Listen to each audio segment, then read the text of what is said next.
왕이신 나의 예수님,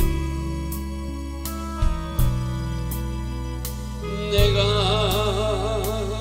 저를 높이고 영원히 제 이름을 송축하리이다. 왕이신 나의 성령님, 왕이신 나의 성령님, 내가 저를 높이고 영원히 죄를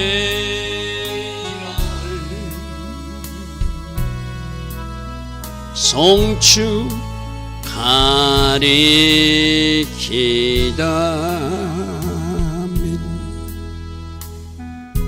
좋으신 아버지 하나님, 오늘도 새벽 은혜 주시고 하루의 첫 시간 하나님 앞에, 말씀 앞에 정렬할 수 있는 은혜의 시간 주시니 감사합니다.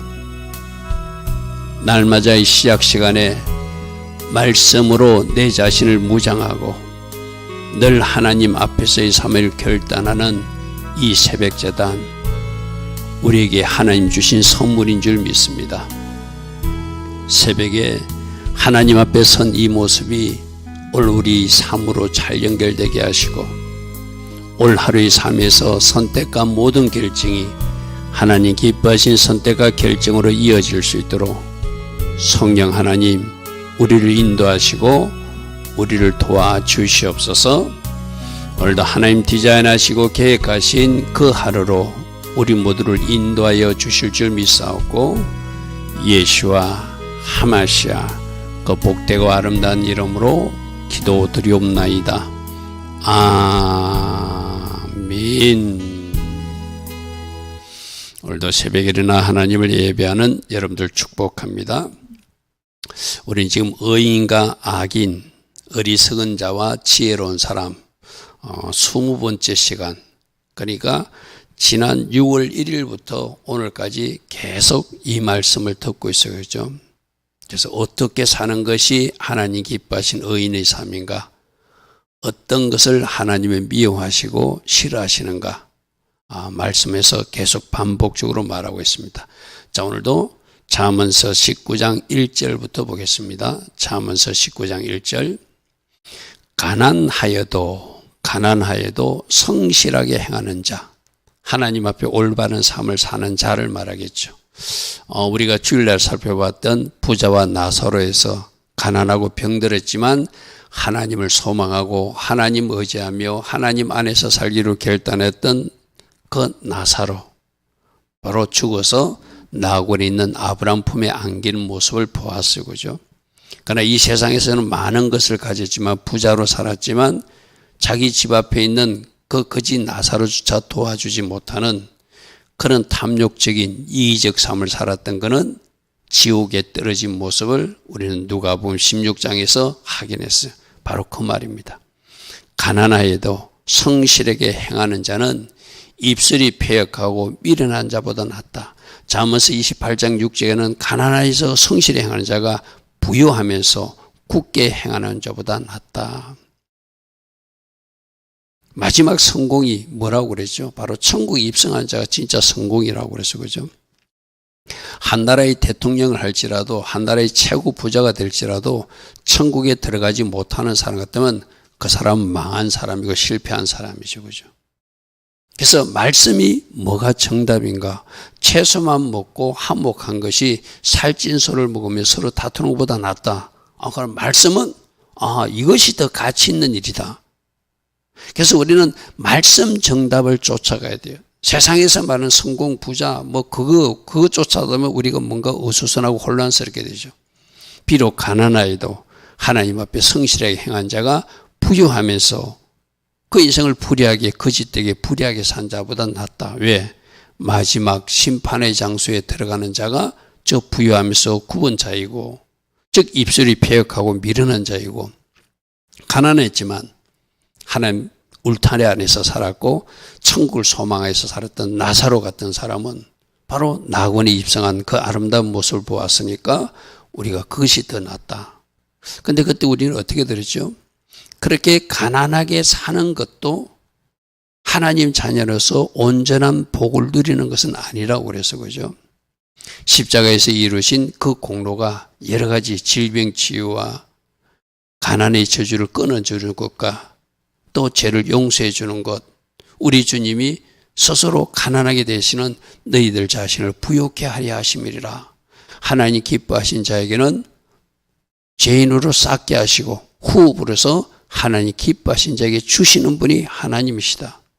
그럼 우리는 말씀에서 요구하는 삶을 살면 이 땅에서도 누리게 하시는 것이 이 땅에서도 우리가 하나님의 계획 가운데 복을 누리는 방법이다. 그죠? 그래서 하나님께서 원하시는 삶은 어떤 삶인가? 우리 지난 주일날 그런 말씀을 들었습니다. 자, 2절입니다. 지식 없는 소원. 저거는 하나님의 지혜를 갖지 않고 열심히 사는 사람을 이야기해요.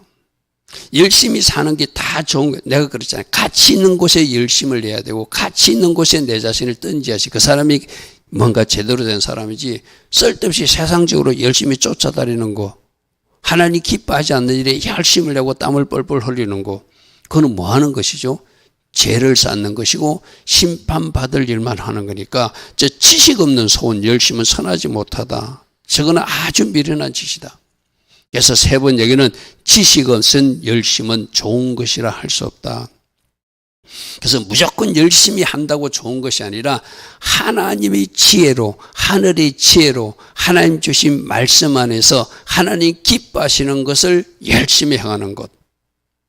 우리 주일날 어떤 말씀이었죠? 그래서 먼저 하나님 나라와 그 을을 먼저 구하는 삶, 그게 열심을 내는 것. 장차 들어갈 하나님 나라를 소망하는 사람으로 살고 지금도 하나님의 통치를 받는 지금 이 땅에만 하나님 안에 내가 들어가서 그 나라의 백성으로서 살아내는 것, 그게 그 나라를 먼저 구하는 것이고 그 을을 구하는 것은 뭐라고 그랬죠? 하나님 관계를 바르게 하는데 열심을 내는 것, 이것이 선하고 좋은 것이다. 그러면 이 모든 것을 내게 더하여 주신다. 그렇게 말씀하셨어, 그죠?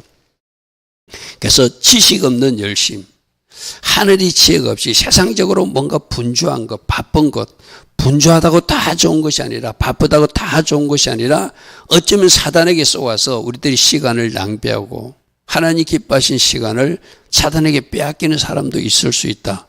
내가 무엇으로 분주한가, 무엇으로 바쁜가, 열심인가, 그건 우리 한번 생각해 봐야 되죠.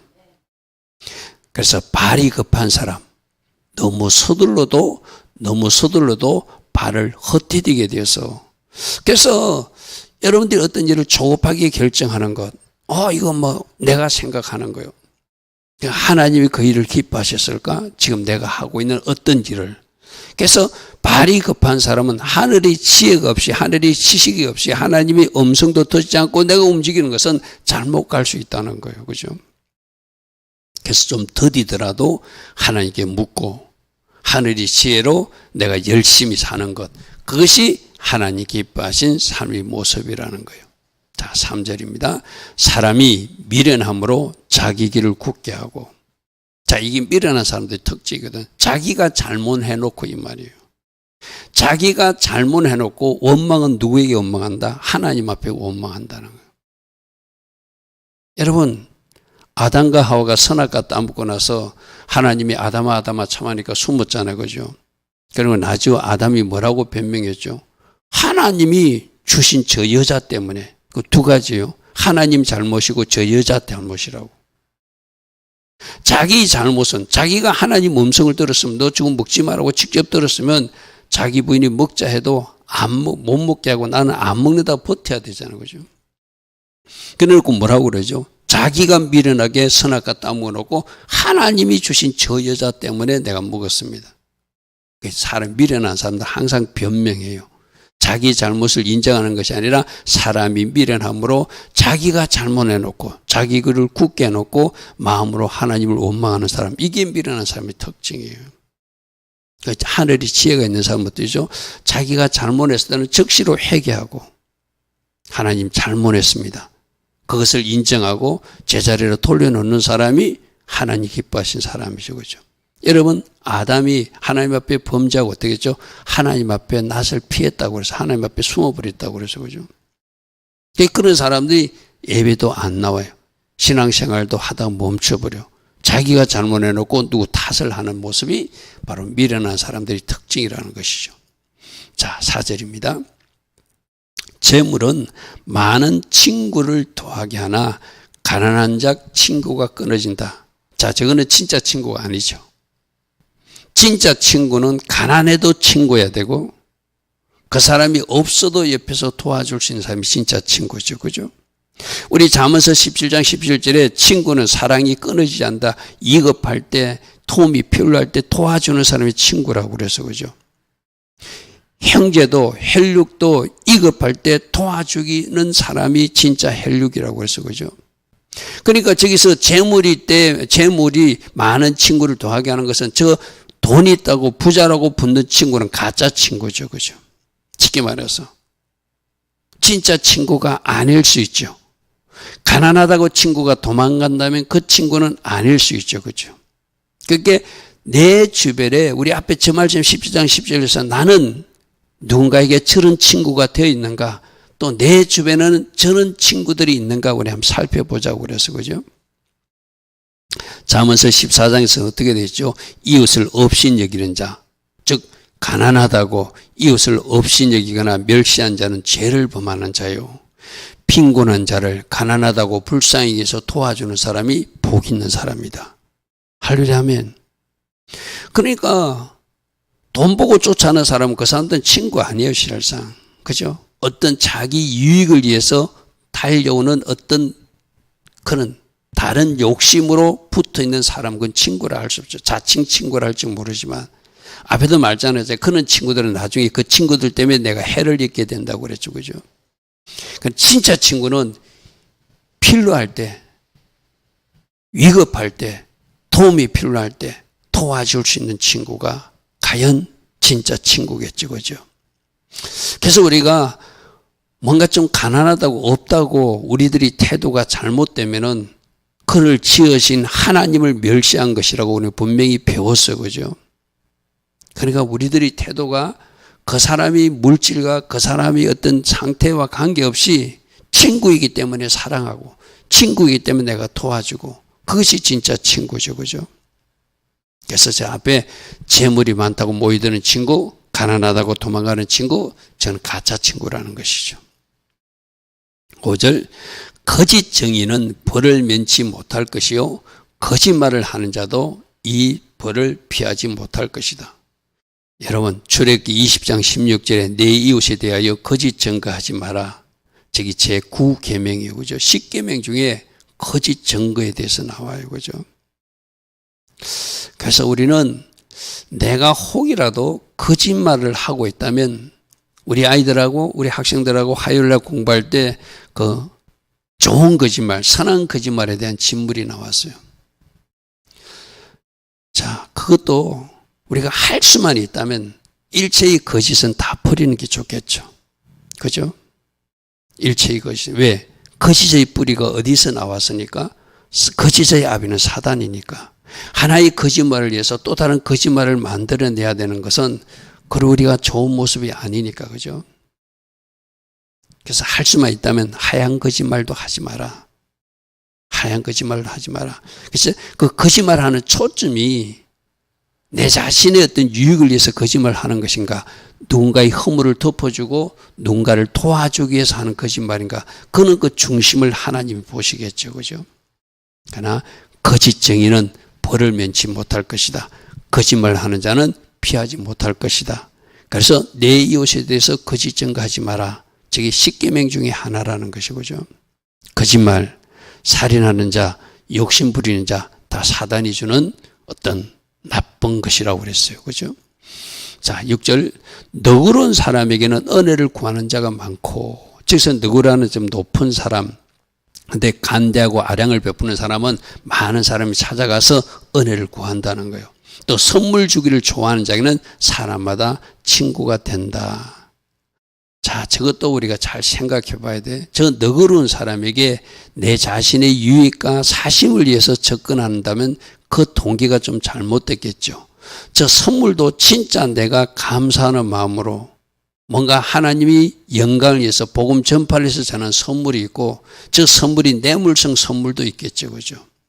그래서 내 주변에 사람들이 끓는다면은 그는 좀 우리가 좀 잘못된 모습이라 할 수 있겠죠.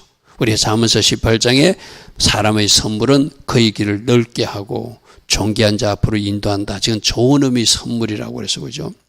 그러나 저기 뇌물로 발전되면은 저는 하나님이 기뻐하지 않는 것이다. 왜?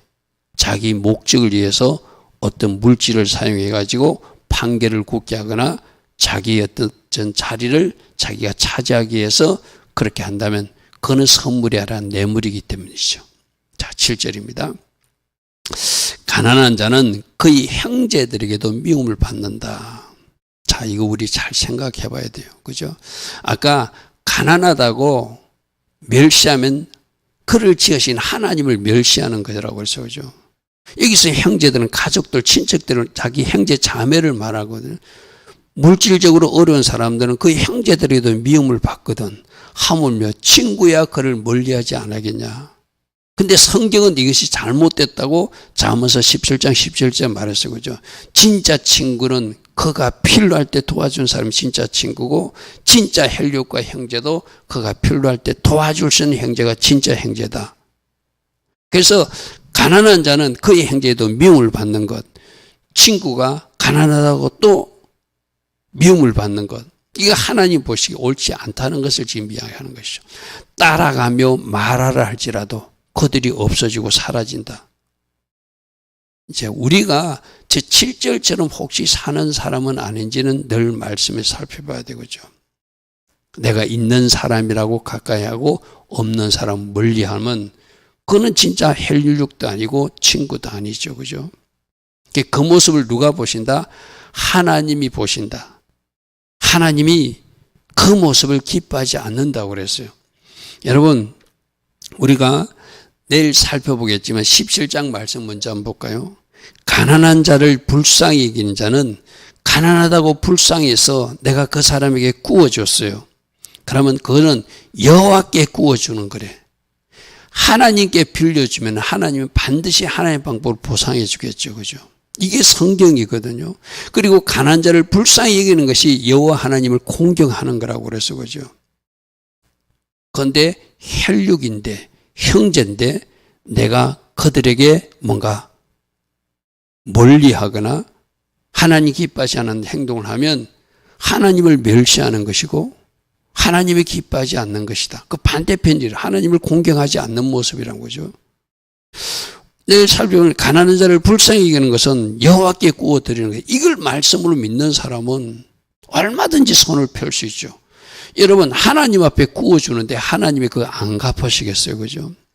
하나님이 갚으시는 방법은 이 세상의 계산 방법이 아니죠. 그죠? 왜? 순종했기 때문에. 하나님이 그 순종을 축복해 줄 수밖에 없죠. 그죠? 그래서 우리는 말씀에서 항상 뭐라고 말씀하시는가? 말씀의 정답을 가지고 살아야 돼요. 가난한 자는 그의 형제에도 미움을 받거든 하물며 그 친구의 그를 멀리하지 않겠는가? 따라가며 말하라 할지라도 그들이 없어졌으리라. 그들이 사라질 것이다. 막 도망갈 것이다 이 말이죠. 지혜를 얻는 자는 자기 영혼을 사랑하고 명철을 지키는 자가 복을 얻은 사람이다. 누가 진짜로 자기를 사랑하는 사람이 누가 진짜 복을 얻기를 원하는 사람인가? 하늘의 지혜를 구하고 하늘의 지혜로 살기를 원하고. 여러분 우리가 마태복음 6장 33절에 그 나라와 그 의를 먼저 구하고 하나님과 바른 관계를 구하기를 하나님과 바르게 살기를 원하는 하나님 관계가 정직하기를 바르게 하기를 원하는 것 그것이 바로 하늘의 지혜를 가진 사람들이 하는 모습이잖아요. 그죠? 그렇게만 하면 하나님 나를 먼저 구하고 하나님과를 바르게 하면 이 모든 것을 다 너에게 더하여 주신대. 그러니까 그러니까 그 사람이 진짜 자기를 사랑하는 사람이고 그 사람이 진짜 복받은 사람이라는 것이고죠. 근데 이런 말을 듣고도 하늘이 지혜로 살지 않아요. 말씀대로 살지 않아요.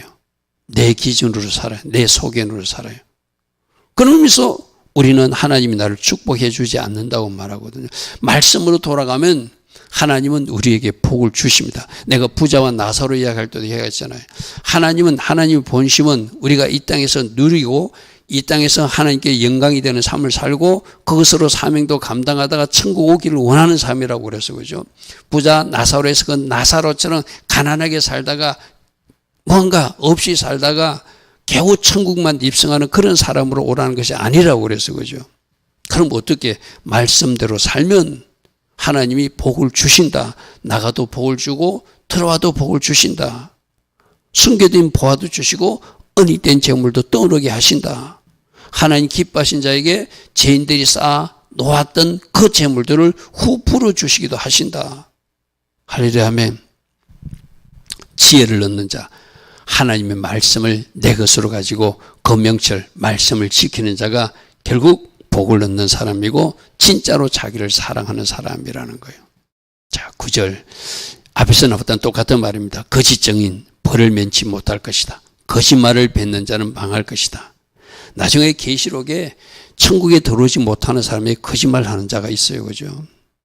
물론 거기는 비진리를 가르치는 자도 거짓말에 포함돼서 하는 이야기입니다. 앞에 나왔던 5절에 거짓 증인은 벌을 면치 못할 것이고 거짓말하는 자는 피하지 못하리라. 왜? 그게 십계명 중에 하나가 거짓 증거니까. 거짓 증거니까. 자, 10절입니다. 미련한 자가 사치하는 것이 적당하지 못하고 미련한 자가 사치하는 것이 적당하지 못하고 종이 방백을 다스리는 것이 적당하지 못하다.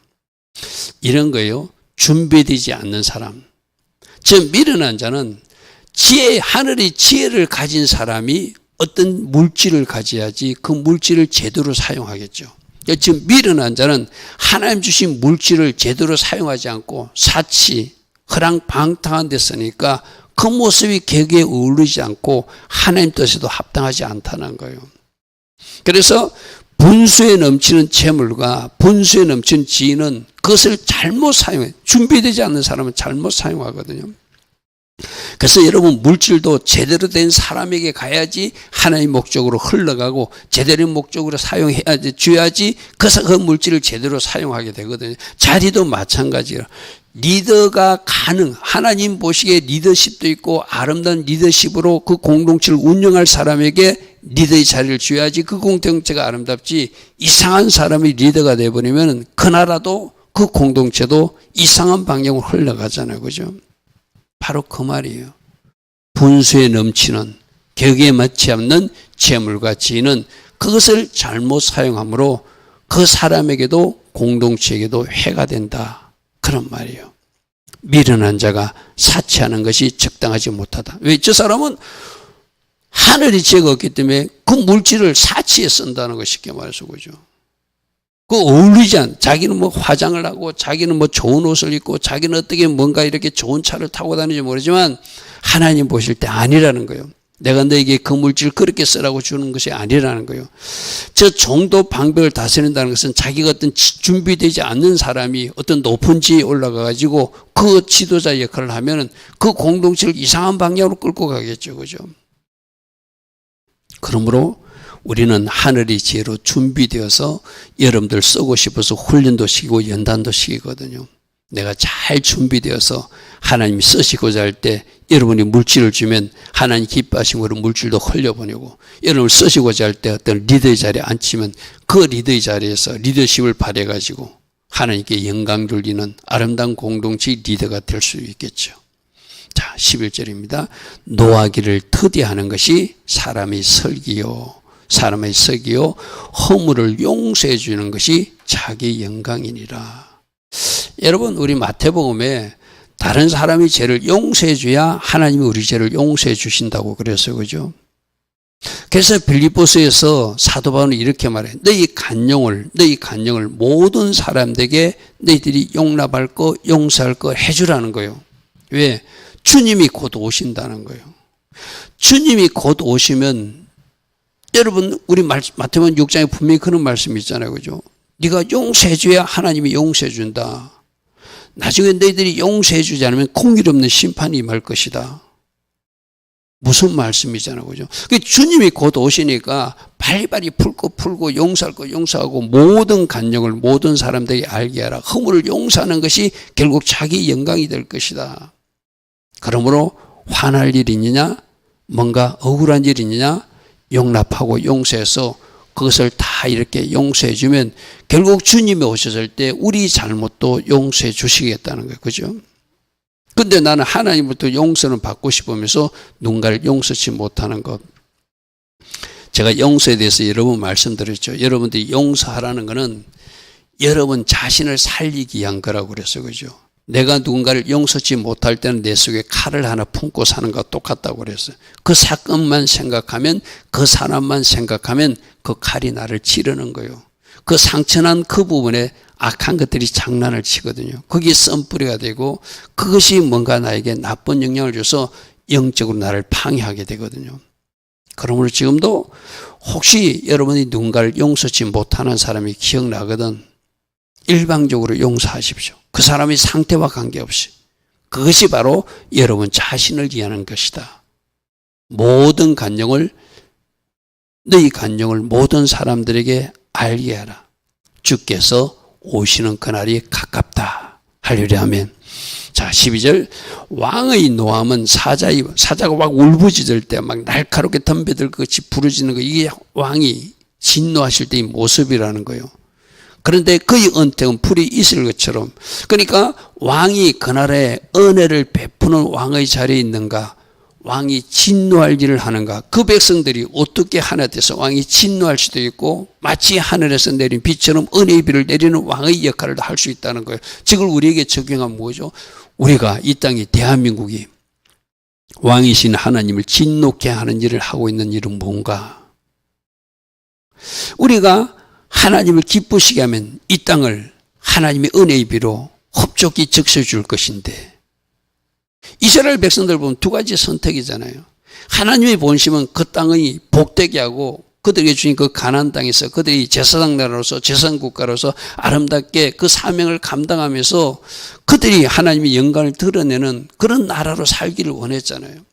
그런데 그들이 하나님 말씀을 하나님 경고를 선지자들의 예언을 멸시하고 무시하면서 그들이 우상 숭배하고 엉뚱한 길로 가니까 결국 그들이 하나님이 진노를 받게 되는 일이 두 번씩이나 성전이 불타버리고 온 세상으로 유대인들이 쫓겨나게 되고 그런 일이 일어났잖아요. 그럼 지금 우리 대한민국에도 우리가 왕의 명령에 순종한 자리에 서면 하나님은 은혜를 내려주신다는 것이죠. 근데 깨닫지 못하고 계속 악의 길로 하나님 기뻐하지 않는 길로 우상숭배와 주술의 길로 또 하나님 기뻐하지 않는 불의와 거짓의 길로 이 땅이 굴러가게 되면 하나님의 진노가 임할 수밖에 없다. 하나님이 진노하실 때 일어나는 일이 그 땅의 전쟁이라고 그래서 그죠. 하나님이 진노하실 때 일어나는 일이 그 땅에 악한 지도자가 세워지는 거로 해서 그래도 깨닫지 못하면 심각한 경제적 위기를 주신다고 그래서 그죠. 그래도 깨닫지 못하면 천년병도 창궐한다고 그래서 그죠. 이게 왕이 진노할 때 일어난 일이다. 그죠. 그러므로 어떻게 하면 어떤 일이 일어나고 어떻게 하면 어떤 복이 임하는지를 말씀에서 다 말해주고 있다면 우리는 복받는 길로 가야 되잖아요.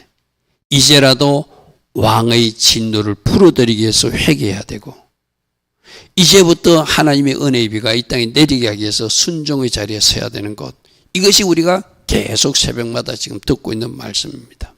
13절 미련한 아들은 그 아버지의 재앙이다. 근심거리다. 그리고 다투는 아내도 이어떨어지는 물방울처럼 근심거리다. 저거 제가 앞에서도 이야기했습니다. 그 미련한 아들, 아비의 근심이 되는 것이 그 아들의 잘못 때문만은 아닐 것이다. 혹시 부모가 물려준 잘못된 성품이나 잘못된 믿음의 유산 때문이라면 부모가 그 일부터 회개해야 되겠죠. 그죠? 저 아이의 잘못이다. 그것만 할 수는 없어요. 저기도 다투는 아내도 마찬가지잖아요. 다투는 아내도 남편 입장에는 마치 장마철에 떨어지는 빗방울처럼 그 가정이 근심거리겠지만 그 다툼, 어제도 그런 말씀 나왔어요. 한쪽 이야기만 들어봐도 양쪽 이야기를 들어봐야 된다. 그죠? 저 다툼의 원인이 남편의 잘못이라면 그럼 100% 다투는 아내 탓만 할 수 없겠죠. 그죠? 그래서 저 미련한 아들의 문제도 부모 문제를 한번 생각해 봐야 되고 저 다투는 아내도 남편 문제를 한번 생각해 봐야 돼요. 왜 이런 일이 일어났는가? 그 원인을 잘 분석해야 처방이 나오잖아요. 그죠? 처방이 나오잖아요. 여러분 가정은 어떻습니까? 그럼 현재 어떤 문제를 내 입장에서 보는 것이 아니라 말씀의 거울에 정직하게 올려놓고 이것은 내 잘못이 크다 싶으면 나부터 고쳐야 되고 그죠? 아내가 뭔가 잘못한 것이면 아내가 스스로 그것을 인정해야 되고 자녀들도 또 스스로를 돌아보는 그런 모습이 있을 때 그 가정이 아름다운 공동체가 되겠죠. 남편이든 아내든 하나님 주신 복이라고 그랬어요. 그죠? 우리 그런 말씀을 살펴봐서 그죠? 14절 말씀 이런 말씀이 있습니다. 집과 재물은 조상에서 상속하는 것이지만 슬기로운 아내, 제가 어제도 말씀드렸습니다. 저 말씀 인용할 때 슬기로운 아내뿐만 아니라 지혜로운 남편도 하나님이 주시는 선물이다. 상호간에 똑같은 거예요. 그래서 우리가 믿음의 생활을 잘하고 주님 안에서 잘 살아낸 사람들은 좋은 배우자를 만나게 돼요. 근데 내가 지금 좋은 배우자를 만나지 않았다고 생각하면은 그 전에 나의 선택이나 결정이나 내 믿음의 생활을 한번 점검해 보면 뭔가 내가 실수한 것이 보이면 그거부터 회개해야 되겠죠. 그죠? 무슨 말인지 아시죠? 그죠? 하나님은 주님 안에서 잘 살아가면은 하나님이 좋은 배우자를 주신다는, 제가 슬기로운 아내만 이야기했지만 지혜로운 남편도 마찬가지예요. 그럼 앞에 다투는 아내, 다투는 남편도 문제가 왜 발생했는가? 그건 우리가 스스로 자기 쪽에서, 우리는 항상 어떤 말씀 보면 상대방만 자꾸 그 말씀의 화살을 돌리거든요. 그러지 마시고 정직하게 그 말씀이 우리 나부터 먼저 한번 점검해 봐야 돼요. 나에게는 저렇게 하나님 주신 그 복된 아내가 있구나. 그래서 감사하다. 나에게는 저렇게 복된 남편이구나. 참 감사하다. 아내를 얻는 자가 복을 얻고 여호와께 은총을 받은 자라고 우리는 어제 말씀에서도 앞에서 살펴본 적이 있어요. 그죠? 여러분 가정은 어떻습니까? 현재 일어난 문제나 상황을 과거의 나의 잘못된 선택과 결정됨이라면 회개해야 될 것이고 하나님 앞에 다시 긍휼과 은혜를 구해야 될 것이고 지금 내가 어떤 잘못 선택과 결정 때문에 하나님이 나를 돌아보기 위해서 아내를 사용하거나 자녀를 사용하고 있다면 그들이 가시가 됐다면 그것도 내가 회개함으로 그 문제를 풀어나가야 되겠죠. 그래서 우리가 어떤 상황이 일어났을 때 어떤 그 잘못된 현상만 가지고 자꾸 책망하지 마시고 이 일이 왜 일어났는가 그걸 잘 분석해야 바른 처방이 나올 수 있겠죠. 좋으신 아버지 하나님, 항상 말씀이 그울에 내 자신부터 비추어보고 왜 이 문제가 발생했는지, 하나님은 왜 이 일을 허락하셨는지를 잘 살피는 은혜가 우리 모두에게 있기를 원합니다. 그래서 성령님 인도하심대로 말씀의 처방대로 바르게 우리가 반응함으로 그 문제도 해결하고 또 이제부터는 하나님께 영광 돌리는 아름다운 가정의 모습, 또 우리 삶의 모습이 될 수 있도록 성령 하나님 우리를 도우시고 함께 하옵소서. 지금은 우리 주 예수 그리스도의 크신 은혜와 하나님 아버지의 영원하신 그 사랑과 성령 하나님 우리 안에서 역사하시고 내주하시며 늘 기름 부어주시고 성령으로 조명하여 주시는 그 은혜가 오늘도 새벽에 일어나 하나님을 예배하며 말씀을 아멘으로 받으며 새롭게 결단하는 주의 자녀들 머리 위에 이 땅을 위하여 기도하는 모든 기도자들 위해 지금부터 영원토록 영원히 함께하여 주시기를 간절히 축원하옵나이다. 아멘. 주님 감사합니다. 주님 감사합니다. 오늘도 말씀해 주시니 감사합니다. 우리들이 가정의 모습을 살피게 하시고 내가 지금 행동하고 결정하고 선택하는 것은 말씀의 정답에 서 있는 모습인지 다시 한 번 더 점검하는 이 시간 또 오늘 하루 되게 하옵소서. 주님 감사합니다. 주님 감사합니다.